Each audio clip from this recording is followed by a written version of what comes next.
ആകാശവാണി.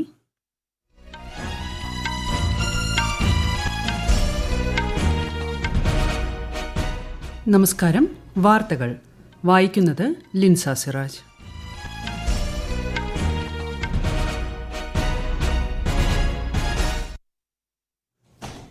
പ്രധാന വാർത്തകൾ. രാജ്യത്തിന്റെ യുവശക്തി ഇന്ത്യയെ അതിവേഗം വികസിത രാഷ്ട്രമാക്കി മാറ്റുമെന്ന് വികസിത് ഭാരത് യുവ നേതൃസംഗമത്തിൽ പ്രധാനമന്ത്രി നരേന്ദ്രമോദി. സ്പെയ്ഡെക്സിന് കീഴിൽ പേടകങ്ങളെ 3 മീറ്റർ ദൂരപരിധിയിൽ വിജയകരമായി എത്തിച്ച് ISRO. നിയുക്ത അമേരിക്കൻ പ്രസിഡന്റ് ഡൊണാൾഡ് ട്രംപിന്റെ സത്യപ്രതിജ്ഞാ ചടങ്ങിൽ കേന്ദ്രമന്ത്രി S. ജയശങ്കർ പങ്കെടുക്കും. മഹാകുംഭമേളയ്ക്ക് ഉത്തർപ്രദേശിലെ പ്രയാഗ്രാജിൽ നാളെ തുടക്കം. ശബരിമലയിൽ മകരവിളക്ക് മറ്റന്നാൾ. കേരള നിയമസഭാ അന്താരാഷ്ട്ര പുസ്തകോത്സവത്തിന്റെ 3ാം പതിപ്പിന് നാളെ സമാപനം. അയർലൻഡിനെതിരായ വനിതാ ഏകദിന ക്രിക്കറ്റ് പരമ്പര ഇന്ത്യയ്ക്ക്. വാർത്തകൾ വിശദമായി. രാജ്യത്തിന്റെ യുവശക്തി ഇന്ത്യയെ അതിവേഗം വികസിത രാഷ്ട്രമാക്കി മാറ്റുമെന്ന് പ്രധാനമന്ത്രി നരേന്ദ്രമോദി. ന്യൂഡൽഹി ഭാരത് മണ്ഡപത്തിൽ വികസിത് ഭാരത് യുവ നേതൃസംഗമത്തിൽ സംസാരിക്കുകയായിരുന്നു അദ്ദേഹം. യുവശക്തിയാണ് സുപ്രധാനമായ പല പരിവർത്തനങ്ങളിലേക്കും നയിക്കുന്നത്. എല്ലാ പ്രശ്നങ്ങൾക്കും പരിഹാരം കണ്ടെത്തുന്ന പുതിയ തലമുറയിലാണ് ദേശീയ യുവജനദിനത്തിന്റെ ഈ അവസരത്തിൽ പ്രതീക്ഷയെന്നും ശ്രീ നരേന്ദ്രമോദി പറഞ്ഞു. भारत की युवा शक्ति का सामर्थ्य भारत को जल्द से जल्द विकसित राष्ट्र बनाएगा. जब करोड़ों युवाओं की भुजाएं विकास रथ के पहिए को आगे बढ़ा रही है तो हम जरूर लक्ष्य पर पहुंचकर रहेंगे. लेकिन मेरी आत्मा कहती है कि लक्ष्य बड़ा जरूर है लेकिन असंभव नहीं है. രാജ്യത്തിന്റെ വിവിധ ഭാഗങ്ങളിൽ നിന്നുള്ള 3000 യുവ നേതാക്കളാണ് പരിപാടിയിൽ പങ്കെടുത്തത്. പ്രധാനമന്ത്രി നരേന്ദ്രമോദി നാളെ ജമ്മുകാശ്മീരിൽ സോനാമാർഗ് തുരങ്കപാത ഉദ്ഘാടനം ചെയ്യും. 12 കിലോമീറ്റർ ദൈർഘ്യമുള്ള തുരങ്കപാത 2700 കോടി രൂപ ചെലവിലാണ് നിർമ്മിച്ചത്. സമുദ്രനിരപ്പിൽ നിന്ന് 8650 അടി ഉയരത്തിൽ സ്ഥിതി ചെയ്യുന്ന പാത ശ്രീനഗറിനും സോനാമാർഗിനുമിടയിൽ എല്ലാ കാലാവസ്ഥയ്ക്കും അനുയോജ്യമായ വിധത്തിൽ ലേയിലേക്കുള്ള ഗതാഗത ബന്ധം മെച്ചപ്പെടുത്തും. ISROയുടെ സ്പെയ്ഡെക്സ് ദൌത്യത്തിന്റെ ഭാഗമായുള്ള 2 പേടകങ്ങൾ ഡോക്കിങ്ങിന് മുന്നോടിയായി കേവലം 3 മീറ്റർ അകലത്തിൽ എത്തിച്ചു. ആദ്യം 15 മീറ്റർ, തുടർന്ന് 3 മീറ്റർ എന്നീ അകലങ്ങൾ കൈവരിച്ച ശേഷം പേടകങ്ങൾ സുരക്ഷിത ദൂരത്തേക്ക് മാറ്റി. ലഭ്യമായ പരീക്ഷണ വിവരങ്ങൾ വിശകലനം ചെയ്ത ശേഷമാകും ഡോക്കിങ്ങിലേക്ക് കടക്കുക. ബഹിരാകാശ ഡോക്കിംഗ് പരീക്ഷണത്തിനായി കഴിഞ്ഞ 30-നാണ് സ്പെയ്ഡെക്സ് പേടകങ്ങൾ വിക്ഷേപിച്ചത്. നിലവിൽ ഭൂമിയിൽ നിന്ന് 475 കിലോമീറ്റർ അകലെയുള്ള ഭ്രമണപഥത്തിലാണ് പേടകങ്ങൾ. നിയുക്ത അമേരിക്കൻ പ്രസിഡന്റ് ഡൊണാൾഡ് ട്രംപിന്റെ സത്യപ്രതിജ്ഞാ ചടങ്ങിൽ ഇന്ത്യയെ പ്രതിനിധാനം ചെയ്ത് വിദേശകാര്യമന്ത്രി S. ജയശങ്കർ പങ്കെടുക്കും. ഈ മാസം 20-നാണ് അമേരിക്കയുടെ 47ാമത് പ്രസിഡന്റായി ട്രംപ് അധികാരമേൽക്കുന്നത്. ഉത്തർപ്രദേശിലെ പ്രയാഗ്രാജിൽ മഹാകുംഭമേളയ്ക്ക് നാളെ തുടക്കമാകും. തീർത്ഥാടകരെയും സഞ്ചാരികളെയും സ്വീകരിക്കാനുള്ള ഒരുക്കങ്ങൾ അന്തിമഘട്ടത്തിലാണ്. സുരക്ഷ ഉറപ്പാക്കുന്നതിനുള്ള എല്ലാ ക്രമീകരണങ്ങളും ഏർപ്പെടുത്തിയിട്ടുണ്ട്. ഫെബ്രുവരി 26 വരെ നടക്കുന്ന മേളയിൽ 450 ദശലക്ഷം ഭക്തർ പങ്കെടുക്കുമെന്നാണ് പ്രതീക്ഷിക്കുന്നത്. കുംഭമേളയോടനുബന്ധിച്ച് കേന്ദ്ര സാംസ്കാരിക മന്ത്രാലയം രാജ്യത്തിന്റെ സാംസ്കാരിക സമൃദ്ധി പ്രദർശിപ്പിക്കുന്ന കലാഗ്രാമത്തിനും തുടക്കം കുറിച്ചു. കേന്ദ്രമന്ത്രി ഗജേന്ദ്ര സിംഗ് ഷെഖാവത്ത് ഉദ്ഘാടനം ചെയ്തു. മകരസംക്രമ പൂജയ്ക്കൊരുങ്ങി ശബരിമല. പന്തളം വലിയ കോയിക്കൽ ക്ഷേത്രത്തിൽ നിന്ന് പുറപ്പെട്ട തിരുവാഭരണ ഘോഷയാത്ര മകരവിളക്ക് ദിനമായ മറ്റന്നാൾ വൈകിട്ട് സന്നിധാനത്തെത്തും. പൂനെയിൽ സംരംഭക വികസന സമ്മേളനത്തിന് നാളെ തുടക്കം. കേന്ദ്രമന്ത്രി രാജീവ് രഞ്ജൻ സിംഗ് ഉദ്ഘാടനം ചെയ്യും. 545 കോടിയിലധികം രൂപയുടെ 40 പദ്ധതികൾക്കും മന്ത്രി തുടക്കം കുറിക്കും. കന്നുകാലി പരിപാലന മേഖലയുടെ സാധ്യതകൾ പ്രയോജനപ്പെടുത്തുന്നതിന് നയരൂപകർത്താക്കൾ, സഹകരണ സ്ഥാപനങ്ങൾ, സംരംഭകർ, ധനകാര്യ സ്ഥാപനങ്ങൾ എന്നിവ തമ്മിലുള്ള സഹകരണവും ഏകോപനവും വർദ്ധിപ്പിക്കുക എന്നതാണ് സമ്മേളനത്തിന്റെ ലക്ഷ്യം. ഛത്തീസ്ഗഡിൽ സുരക്ഷാസേനയുമായുണ്ടായ ഏറ്റുമുട്ടലിൽ 3 മാവോയിസ്റ്റുകൾ കൊല്ലപ്പെട്ടു. ബിജാപൂരിലെ ദേശീയോദ്യാനത്തിനരികിൽ സുരക്ഷാസേന തെരച്ചിൽ നടത്തുന്നതിനിടെയാണ് ഏറ്റുമുട്ടലുണ്ടായത്. നിരവധി ആയുധങ്ങൾ കണ്ടെടുത്തു. ഈ വാർത്തകൾ ആകാശവാണിയിൽ നിന്ന്.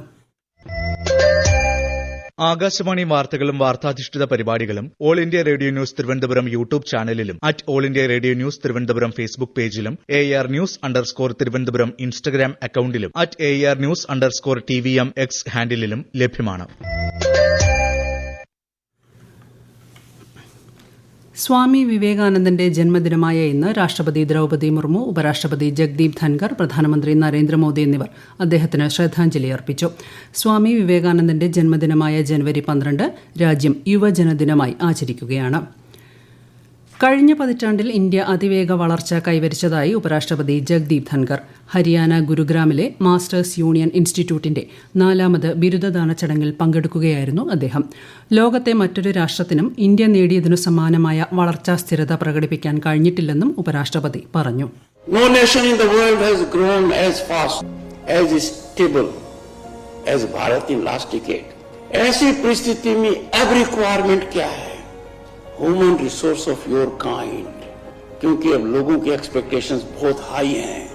Those expectations have to be satisfied. You have to think out of the box. ഏത് മാറ്റവും കൊണ്ടുവരുന്നതിന് ശേഷിയുള്ള ഏറ്റവും മികച്ച മാനവ വിഭവശേഷി ഉദ്യോഗസ്ഥ തലത്തിലുണ്ട്. അതിന് സൗകര്യമൊരുക്കുന്ന ശരിയായ ഭരണ സംവിധാനമാണ് വേണ്ടതെന്നും ഉപരാഷ്ട്രപതി പറഞ്ഞു. കേരള നിയമസഭ അന്താരാഷ്ട്ര പുസ്തകോത്സവത്തിന്റെ 3ാം പതിപ്പ് നാളെ തിരുവനന്തപുരത്ത് സമാപിക്കും. സമാപന സമ്മേളനം ചലച്ചിത്ര താരം പ്രകാശ് രാജ് ഉദ്ഘാടനം ചെയ്യും. തിരുവനന്തപുരത്തെ ഇൻസ്റ്റിറ്റ്യൂട്ട് ഓഫ് അഡ്വാൻസ്ഡ് വൈറോളജിയുടെ മൊബൈൽ ഔട്ട്ബ്രേക്ക് പരിശോധനാ യൂണിറ്റ് നാളെ മുഖ്യമന്ത്രി പിണറായി വിജയൻ ഫ്ളാഗ് ഓഫ് ചെയ്യും. സാമ്പിൾ ശേഖരണത്തിന് ആവശ്യമായ ഉപകരണങ്ങളും അവ കൈകാര്യം ചെയ്യാനുള്ള വിദഗ്ധ സംഘവും യൂണിറ്റിന്റെ ഭാഗമാണ്. ഔദ്യോഗിക സ്ഥിതിവിവരക്കണക്കുകൾക്കായി ബിഗ് ഡേറ്റ, ഡേറ്റാ സയൻസ് ഉപയോഗം എന്നിവ സംബന്ധിച്ച ഐക്യരാഷ്ട്രസഭയുടെ വിദഗ്ധ സമിതിയിൽ ഇന്ത്യ അംഗമായി.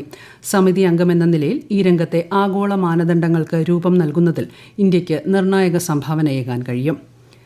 അയർലൻഡിനെതിരായ വനിതാ ഏകദിന ക്രിക്കറ്റ് പരമ്പര ഇന്ത്യയ്ക്ക്. ഗുജറാത്തിലെ സൌരാഷ്ട്ര ക്രിക്കറ്റ് അസോസിയേഷൻ സ്റ്റേഡിയത്തിൽ ഇന്നു നടന്ന 2ാം മത്സരത്തിൽ ഇന്ത്യ 116 റൺസിന് വിജയിച്ചു. ഇന്ത്യ ഉയർത്തിയ 371 റൺസ് ലക്ഷ്യം പിന്തുടർന്ന അയർലൻഡിന് 50 ഓവറിൽ 7 വിക്കറ്റിന് 254 റൺസെടുക്കാനേ കഴിഞ്ഞുള്ളൂ. ഇന്ത്യയ്ക്കായി ജമീമ റോഡ്രിഗസ് സെഞ്ചുറി നേടി. ആദ്യ മത്സരത്തിൽ ഇന്ത്യ 6 വിക്കറ്റിന് ജയിച്ചിരുന്നു. പരമ്പരയിലെ അവസാന മത്സരം ബുധനാഴ്ചയാണ്. വനിതാ ഹോക്കി ഇന്ത്യ ലീഗിന് ഇന്ന് തുടക്കം. രാത്രി 8:40 റാഞ്ചിയിൽ നടക്കുന്ന ഉദ്ഘാടന മത്സരത്തിൽ ഡൽഹി SG പൈപ്പേഴ്സ് ഒഡീഷ വോറിയേഴ്സിനെ നേരിടും. ഓസ്ട്രേലിയൻ ഓപ്പൺ ടെന്നീസ് വനിതാ സിംഗിൾസിൽ നിലവിലെ ചാമ്പ്യൻ ബെലറൂസിന്റെ ആര്യന സെബലെങ്ക 2ാം റൗണ്ടിൽ. US ഓപ്പൺ ജേതാവ് സ്ലോവൻ സ്റ്റീഫൻസിനെയാണ് സെബലെങ്ക പരാജയപ്പെടുത്തിയത്. പുരുഷ സിംഗിൾസിൽ നോർവേയുടെ കാസ്പർ റൂഡ് 2ാം റൗണ്ടിൽ കടന്നു. സമൂഹമാധ്യമങ്ങളിലെ ഹ്രസ്വ വീഡിയോകളോടുള്ള അമിത താൽപര്യം ഉയർന്ന രക്തസമ്മർദ്ദത്തിന് കാരണമാകുമെന്ന് പഠനം. യൂറോപ്യൻ കാർഡിയോളജി സൊസൈറ്റിയുടെ പ്രസിദ്ധീകരണമായ യൂറോപ്യൻ ഹാർട്ട് ജേണൽ ഡിജിറ്റൽ ഹെൽത്തിൽ പ്രസിദ്ധീകരിച്ച റിപ്പോർട്ടിലാണ് ഈ വെളിപ്പെടുത്തൽ. മൊബൈൽ ഫോണുകളിൽ നിന്ന് പുറന്തള്ളുന്ന റേഡിയോ തരംഗങ്ങൾ രക്തസമ്മർദ്ദം വർദ്ധിക്കുന്നതിന് കാരണമാകുന്നതായി റിപ്പോർട്ടിൽ പറയുന്നു. കേരളത്തിൽ നാളെ രാവിലെ 6 മുതൽ ഉച്ചയ്ക്ക് 12 വരെ പെട്രോൾ പമ്പുകൾ അടച്ചിടുമെന്ന് വിതരണക്കാരുടെ സംഘടന.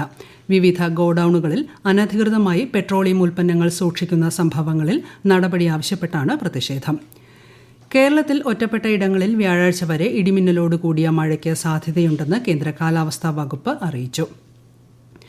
കൊച്ചിൻ ഷിപ്പ്യാർഡ് ലിമിറ്റഡ് 18ാമത്തെ യാനം കൊച്ചി ജലമെട്രോയ്ക്ക് കൈമാറി. ഇതുമായി ബന്ധപ്പെട്ട കരാറിൽ ജലമെട്രോ CEO ഷാജിയും Cochin shipyard limited general manager Jayan തമ്പിയും ഒപ്പുവെച്ചു.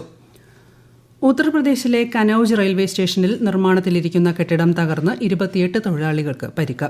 ലഖ്നൌവിൽ നിന്നുള്ള 2 SDRF സംഘങ്ങൾ രക്ഷാപ്രവർത്തനത്തിന് നേതൃത്വം നൽകി.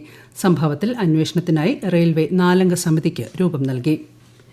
ഡൽഹി തെരഞ്ഞെടുപ്പിന് മുന്നോടിയായി ആം ആദ്മി പാർട്ടി നേതാവും ഡൽഹി മുഖ്യമന്ത്രിയുമായ ആതിഷി പൊതുജനങ്ങളിൽ നിന്നുള്ള ധനസമാഹരണ യജ്ഞത്തിന് തുടക്കം കുറിച്ചു. അതേസമയം തെരഞ്ഞെടുപ്പ് വാഗ്ദാനങ്ങൾ മാത്രമാണ് AAPയുടേതെന്നും ജനങ്ങളെ തെറ്റിദ്ധരിപ്പിക്കുകയാണെന്നും ഡൽഹി BJP അധ്യക്ഷൻ വീരേന്ദ്ര സച്ദേവ ആരോപിച്ചു. പ്രധാന വാർത്തകൾ വീണ്ടും. രാജ്യത്തിന്റെ യുവശക്തി ഇന്ത്യയെ അതിവേഗം വികസിത രാഷ്ട്രമാക്കി മാറ്റുമെന്ന് വികസിത് ഭാരത് യുവ നേതൃസംഗമത്തിൽ പ്രധാനമന്ത്രി നരേന്ദ്രമോദി. സ്പെയ്ഡെക്സിന് കീഴിൽ പേടകങ്ങളെ 3 മീറ്റർ ദൂരപരിധിയിൽ വിജയകരമായി എത്തിച്ച് ISRO. നിയുക്ത അമേരിക്കൻ പ്രസിഡന്റ് ഡൊണാൾഡ് ട്രംപിന്റെ സത്യപ്രതിജ്ഞാ ചടങ്ങിൽ കേന്ദ്രമന്ത്രി S. ജയശങ്കർ പങ്കെടുക്കും. മഹാകുംഭമേളയ്ക്ക് ഉത്തർപ്രദേശിലെ പ്രയാഗ്രാജിൽ നാളെ തുടക്കം. ശബരിമലയിൽ മകരവിളക്ക് മറ്റന്നാൾ. കേരള നിയമസഭ അന്താരാഷ്ട്ര പുസ്തകോത്സവത്തിന്റെ 3ാം പതിപ്പിന് നാളെ സമാപനം. അയർലൻഡിനെതിരായ വനിതാ ഏകദിന ക്രിക്കറ്റ് പരമ്പര ഇന്ത്യയ്ക്ക്. വാർത്തകൾ കഴിഞ്ഞു. അടുത്ത വാർത്താ പ്രക്ഷേപണം രാത്രി 8:35.